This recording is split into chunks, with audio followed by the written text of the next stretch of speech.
waxay noogu soo duuleen oo moqokore u yimideen waxay hayday inay ummadda muslimiinta ah inay xumaan gaarsiiyaan inay duleeyaan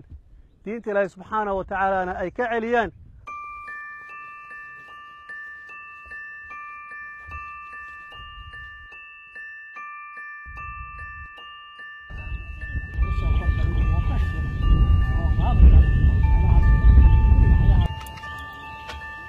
todoba sano camal mise 8 sano miya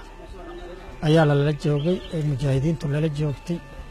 iyo walaayada islaamiyuhu wax xabada hoos soo dhacaya iyo qof qabiil isku dilaana la ilaahayid nama tusin hal sano iyo 2 bilood ay lala joogeen nimankaanuna ayaawba dad islaam oo